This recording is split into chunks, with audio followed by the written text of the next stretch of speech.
లారీని తప్పించబోయి ఏకంగా ఆ నలుగురు పోలీస్ అధికారులు వెళ్తున్నటువంటి ఆ వాహనం డివైడర్ని ఢీకొట్టి 4 గుండ్రాలు తిరిగి గిరికీలు కొట్టి అక్కడ ఆ ఘటనలో డిఎస్పీతో సహా ఇద్దరు డిఎస్పీలు ఆ తర్వాత మరణించడం జరిగింది. ఒక ఏఎస్పీ అండ్ డ్రైవర్ కూడా చాలా తీవ్రంగా గాయాలైపోయి ఆసుపత్రిలో చికిత్స పొందుతున్నారు. వాళ్ళు రావడానికి గల కారణం వారి కుటుంబం ఇక్కడే స్థిరపడిపోయింది. ఇద్దరు డిఎస్పీల కుటుంబం హైదరాబాద్లో స్థిరపడిపోయింది. వీకెండ్ వారిని కలవడం కోసం వస్తున్నటువంటి క్రమంలోనే ఇద్దరు డిఎస్పీలు చక్రధర్ రావు అండ్ శాంతారావు ఇద్దరు కూడా ఈ ఘటనలో దుర్మరణం పాలయ్యారు. ఎక్స్క్లూజివ్ గా సీసీటీవీ విజువల్స్ మీరు ఆర్టీవీ స్క్రీన్ పై చూస్తున్నారు. సో ఒక లారీని తప్పించబోయారు. ఒకసారి హోల్డ్ చేయండి. ఒక లారీ కనబడుతోంది. ఆ లారీని తప్పించబోయి అటువైపుగా రైట్ సైడ్ నుంచి ఓవర్టేక్ చేస్తూ ఉన్నటువంటి ఆ వెహికల్. అందుకే 6 లైన్ మనం ఎక్కువగా యూజ్ చేసేటప్పుడు ఓఆర్ఆర్ కానివ్వండి ఇలాంటి హైవేస్ లో ప్రతిదీ కూడా మనం అణువు గమనిస్తూనే వెళ్ళాలి. ఫోన్ ఆపరేట్ చేద్దాం, ముందుగా ఏం వెహికల్ వస్తలేదు కదా, ఏం కాదు, ఈజీగా వెళ్ళిపోవచ్చు అంటే కళ్ళు మూసి తెరిచేలోగా వెహికల్ ఒక 100 మీటర్స్ వెళ్ళిపోతుంది. కళ్ళు మూసి తెరిచేలోగా అంత స్పీడ్గా వెళ్తూ ఉంటాం. ఫోన్ ఆపరేట్ చేస్తూ హైగా మ్యూజిక్ సౌండ్ సిస్టమ్ పెట్టుకొని ఇలా జల్సాలు చేస్తూ వెళ్తే ఇలా వెళ్తే డెఫినెట్గా కొంత ఇబ్బంది పడే అవకాశం కూడా ఉంది. సో ప్రెజెంట్ ఈ ఘటన కొంత కలవరపాటు గురి చేస్తోంది. డైరెక్ట్గా విజువల్స్ మనం గమనిస్తే పూర్తిగా కారు నుజ్జు అయిపోయింది. అయితే ఈ ఘటన పైన ఏపీ ముఖ్యమంత్రి చంద్రబాబు కూడా స్పందించారని ట్వీట్ చేశారు. ఒకసారి ట్వీట్ చూద్దాం. సో ఏపీ సీఎం ఆ కుటుంబాలకి ప్రగాఢ సానుభూతి తెలియజేయడంతో పాటుగా ఈ ఘటన పైన తానే స్వయంగా స్పందిస్తూ ఒక ట్వీట్ చేశారు.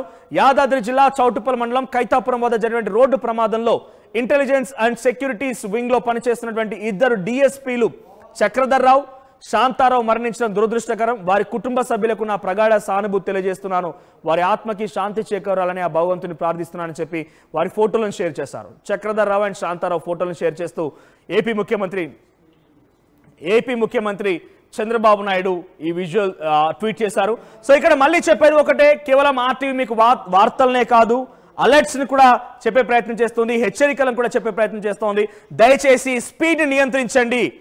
చాలా వేగంగా వెళ్తూ ఉంటారు. ఔటర్ రింగ్ రోడ్స్ పైన హెవీగా లోపల సౌండ్ సిస్టమ్ ఆన్ చేసుకొని ఫోన్స్ ని ఆపరేట్ చేస్తూ చిల్ అవుతూ వెళ్దామని చెప్పి చాలా మంది వెళ్తూ ఉంటారు. దట్ ఇది వర్షాకాలం, ఎదురుగా వచ్చే వెహికల్స్ కళ్ళు మూసి తెరిచేలోగా మనం వెళ్తూ ఉంటాం కాబట్టి ఆ ఘటనలో ఇబ్బందులు పడుతూ ఉంటాం. సో డెఫినెట్ గా అటువంటి వాటిని మనం ఛేదించాలి. చాలా సురక్షితంగా మన ప్రయాణాలు చేరుకోవాలంటే స్పీడ్ నియంత్రించండి, తగు జాగ్రత్తలు తీసుకోండి. మరి ముఖ్యంగా హైవేస్ పైన చాలా రకాల ప్రమాదాలు జరుగుతూ ఉన్నాయి కాబట్టి వెంటనే ఇటువంటి వాటిని కొంత నిర్మూలించాలంటే తగు జాగ్రత్తలు తీసుకోవడం మాత్రం తప్పనిసరి. సో ప్రస్తుతం ఆ విజువల్స్ మనం చూడొచ్చు. ఆ పోలీస్ ఉన్నతాధికారులకు సంబంధించినటువంటి ఆ గన్స్ కూడా మనం చూస్తూ ఉన్నాం. సో పోలీసు ఉన్నతాధికారులకు సంబంధించిన గన్స్ మనకు కనబడుతున్నాయి. వారు గన్స్ క్యారీ చేస్తూ ఉన్నారు. ఆ వెహికల్స్ లో ఆ యాక్సిడెంట్ ఘటన తర్వాత ఆ గన్స్ బయటపడిపోయాయి. ఆ గన్స్ ని పోలీసులు స్వాధీనం చేసుకున్నారు. సో ఏదేమైనా కూడా ఈ ఘటన చాలా కలవరపాటు గురి చేస్తోంది. మరీ ముఖ్యంగా పోలీసు ఉన్నతాధికారులు ఇద్దరు కూడా మరణించడంతో అందరూ కూడా ఒక్కసారిగా, ముఖ్యంగా పోలీసు వర్గాలు ఒక్కసారిగా శోకతప్త హృదయాలతో నిండిపోయి ఉన్నాయి. సో ఇద్దరు డిఎస్పీలు ఉన్నతాధికారులు మరణించడం అందరినీ కలవరపాటు గురి చేస్తోంది. సో ఏదేమైనా దయచేసి ఇక్కడైనా స్పీడ్ నియంత్రించండి. కళ్ళు మూసి తెరిచేలోగా కొన్ని 100 మీటర్లు వెళ్తూ ఉంటాం. అటువంటి స్పీడ్ని మనం మెయింటైన్ చేస్తూ ఉంటాం కాబట్టి సో ఒక్కసారి ఇక్కడ మళ్ళీ ఆ విజువల్స్ చూడండి.